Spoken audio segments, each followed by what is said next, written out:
Bonjour mesdames et messieurs et bienvenue à Perspective. Je suis Francis Denis. Commençons tout d'abord par des nouvelles en provenance du Vatican. Hier, dimanche 23 mai, le pape a présidé à la traditionnelle prière de l'Angélus du haut de la fenêtre du palais apostolique. Dans son allocution sur le thème de la Sainte Trinité, le souverain pontife a souligné l'impact des relations éternelles entre le Père, le Fils et l'Esprit Saint dans la vie des chrétiens. Dieu est une famille de 3 personnes qui s'aiment tellement qu'elles forment une seule réalité. Cela nous pousse à vivre dans l'amour et dans le partage fraternel, a-t-il affirmé. Écoutons un extrait. Salué par des dizaines de milliers de fidèles sur la place Saint-Pierre, le pape a souligné que cette communion trinitaire nous entoure et nous stimule à vivre dans l'amour et dans le partage fraternel, car il est certain que là où est l'amour, Dieu est là. Notre être a été créé à l'image et à la ressemblance de Dieu communion, qui nous appelle à nous comprendre nous-mêmes comme des êtres en relation, à vivre les rapports interpersonnels dans la solidarité et dans l'amour réciproque. Ces relations se jouent avant tout dans le cadre de nos communautés ecclésiales pour que l'image de l'Église comme icône de la Trinité soit toujours plus évidente. Mais ces relations se jouent aussi dans toute relation sociale, de la famille à l'amitié dans le cadre du travail. Ce sont des occasions concrètes qui nous sont offertes pour construire des relations toujours plus humainement riches, capables de respect réciproque et d'amour désintéressé.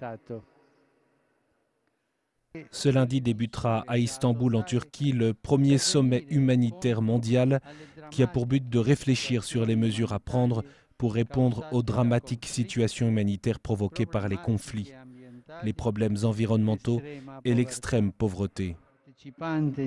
Accompagnons par la prière les participants à cette rencontre pour qu'ils s'engagent pleinement à réaliser l'objectif humanitaire principal. Sauver la vie de chaque être humain sans exclure quiconque, et particulièrement les innocents et ceux qui sont sans défense. Notez que le pape François a également demandé à tous les fidèles de s'unir spirituellement aux catholiques chinois qui, ce mardi 24 mai, célébreront la fête de la Vierge du soutien des chrétiens, vénérée spécialement en Chine, où un grand sanctuaire fut construit en son honneur à Shanghai. Ce matin, le pape célébrait la messe en la chapelle de la maison Sainte-Marthe.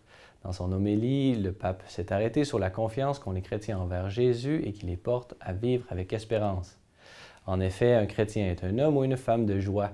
Il n'existe pas de chrétien sans joie, c'est sa carte d'identité, a-t-il affirmé.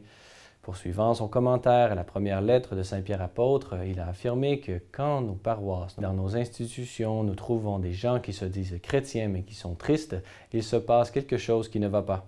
Et nous devons les aider à trouver Jésus, à quitter cette tristesse pour qu'ils puissent se réjouir de l'Évangile. Un chrétien est un homme et une femme de joie dans le Seigneur, un homme et une femme d'étonnement.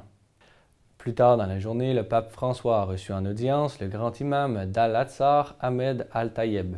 Cette rencontre d'environ 30 minutes a été qualifiée de très cordiale par le porte-parole officiel du Vatican, le père Federico Lombardi. Cet entretien s'inscrit dans le cadre des nombreux échanges existants entre l'Église et les différentes autorités religieuses musulmanes. Le pape et l'imam sunnite ont donc pu parler de sujets importants tels que l'engagement commun des autorités et des fidèles des grandes religions pour la paix dans le monde, le refus de la violence et du terrorisme, la situation des chrétiens dans le contexte des conflits et des tensions dans le Moyen-Orient, ainsi que leur protection.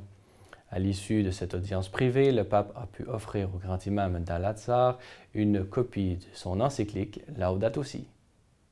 Plus près de chez nous maintenant, l'Observatoire Justice et Paix organise le colloque pour une guérison de la mémoire au Québec, éclairer le passé pour penser l'avenir, le 25 juin prochain au pavillon La Laurentienne de l'Université Laval à Québec.